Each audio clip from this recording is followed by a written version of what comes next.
Hello दोस्तों, स्वागत है आपका मेरे चैनल पर। आज मैं आपके साथ ट्रेंडिंग शॉर्ट कुर्ती का कटिंग और स्टिचिंग शेयर करूंगी। बहुत ही आसान तरीका मैं आपको बताऊंगी इस कुर्ती को बनाने का, और इसका पीछे में डोरी भी है। तो चलिए बिना देर करे वीडियो को शुरू करते हैं। तो यहाँ पर दूसरा जो कुर्ती है उसका बचा हुआ पीस मैंने ले लिया है, और इस कुर्ती को हम जो है 2 फैब्रिक को मिक्स करके बनाएंगे। और इसका जो विड्थ है और लेंथ है वो भी मैं आपको मेजर करके बता देती हूँ। तो इसका विड्थ लगभग 18 इंचेस है, और इसका जो लेंथ है वो 35 इंचेस है।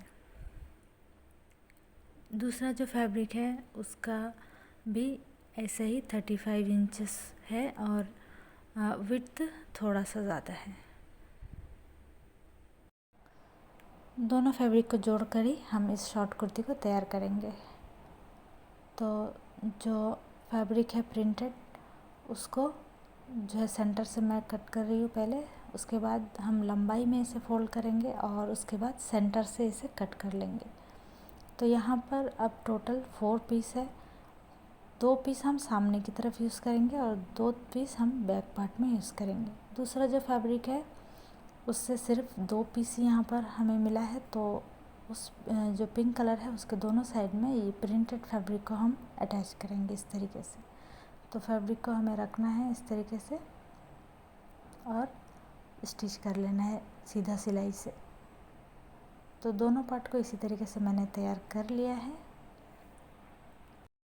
1/2 इंच पहले ऊपर में मार्क कर लेंगे। उसके बाद शोल्डर मैंने 7 इंच पे मार्क किया है। आर्म होल के लिए यहाँ पर हमें मार्क कर लेना है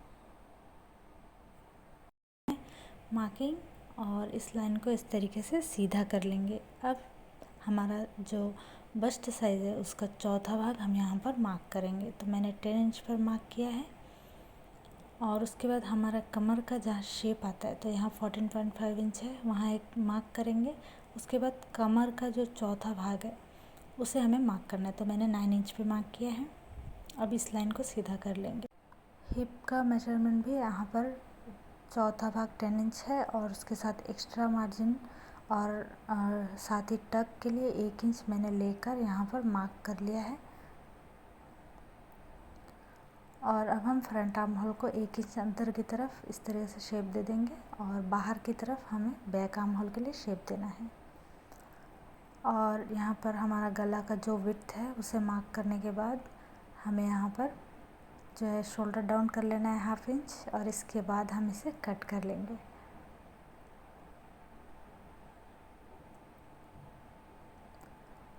तो देखिए यहाँ पर मैंने कट कर लिया है। अब बैक पार्ट के ऊपर फ्रंट पार्ट को रखेंगे और इस तरीके से सेम इसी शेप में कट कर लेंगे। उसके बाद फ्रंट आर्म होल को भी कट कर लेंगे।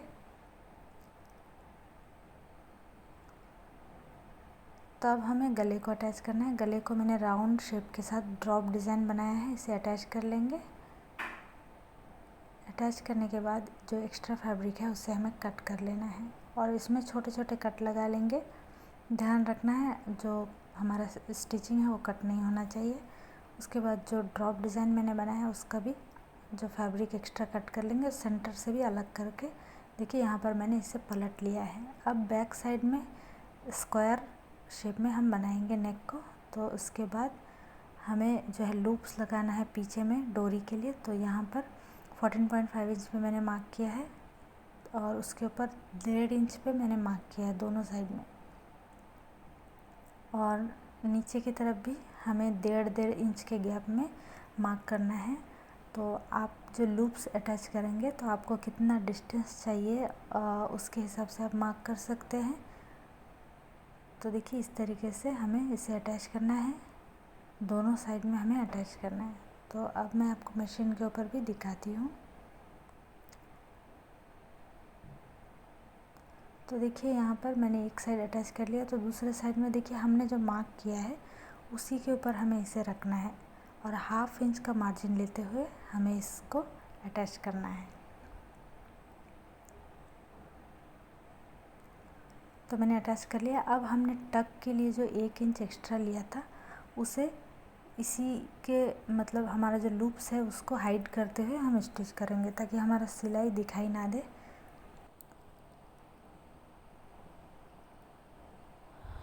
तो देखिए यहाँ पर दोनों साइड में मैंने जो है मेरा जो है सिलाई हो गया है। अब हम इसका जो हैमिंग कर लेंगे दोनों गले का और शोल्डर को भी जॉइन कर लेंगे। इसके बाद हम इसमें समोसा लेस अटैच करेंगे। तो मैंने गोल्डन कलर का लेस लिया है, दोनों साइड में हम अटैच करेंगे और फ्रंट और बैक में भी अटैच करेंगे। साथ ही हमने यहाँ पर जो ड्रॉप डिज़ाइन को सेंटर से कट किया था, तो उसमें जो गैप है उसे फिल करने के लिए मैंने यहाँ पर एक वाइट कलर का मोती लिया है। सुई धागे की मदद से हम इसे स्टिच कर लेंगे। तो देखिए हमारा जो फ्रंट जो नेक है वो तैयार हो गया है। अब हम स्लीव्स तैयार करेंगे। तो बाकी जो छोटे छोटे पीस मेरे पास थे उसे मैंने इस तरीके से कट कर लिया है और इसे भी हमें इस तरीके से स्टिच करके जॉइन करना है। तो दोनों स्लीव्स के लिए मैंने फैब्रिक ले लिया है। अब आर्म होल के लिए मार्क करना है। आर्म होल है 7 इंच, तो मैंने 7 इंच पे मार्क किया है।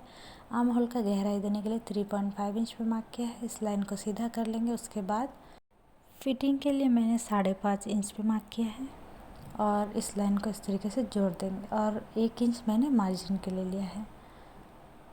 तो स्लीव्स में भी हमें नीचे की तरफ एक्स्ट्रा मार्जिन लेके मार्क कर लेना है और अब हम इसे कट कर लेंगे।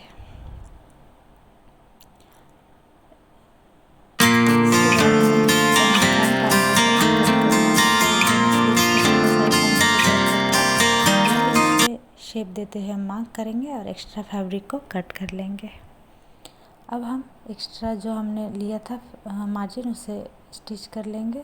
तो देखिए स्टिच कर लिया है मैंने और अब मैं इसमें भी जो है लेस को अटैच कर रही हूँ। दोनों स्लीव्स को इसी तरीके से हमें अटैच कर लेना है लेस को। आप चाहे तो बिना लेस के भी बना सकते हैं। और देखिए दोनों स्लीव्स तैयार है। अब हम स्लीव्स अटैच करेंगे। तो हमें सेंटर से सेंटर मिला के रखना है स्लीव्स को इस तरीके से और स्टिच करके जॉइन कर लेना है। तो दोनों स्लीव्स मैंने जॉइन कर लिया। अब हमारा जो फिटिंग है उसका मार्किंग करके हमें स्टिच कर लेना है और इसको मैं नीचे की तरफ थोड़ा सा ओपन रख रही हूँ, तो इसलिए साइड का जो स्लिट्स है उसे भी मैंने फोल्ड करके इस तरीके से स्टिच कर लिया है। अब जो डोरी हमने बनाया है उसे भी इसको में अटैच कर लेंगे। तो देखिए हमारा जो शॉर्ट कुर्ती तैयार हो गया बनकर। और ये जो कुर्ती है इसका बैक साइड में जो डोरी है, तो डोरी वाला जो कुर्ती है आजकल बहुत ज़्यादा ट्रेंडिंग में है। तो आप भी जो है इस कुर्ती को इस तरीके से बना सकते हैं। तो फ्रेंड्स, अगर आपको वीडियो अच्छा लगा है तो वीडियो को लाइक करिए। अगर आप चैनल पर नए हैं तो चैनल को सब्सक्राइब करिए। Thanks for watching. मिलते हैं एक नई वीडियो के साथ।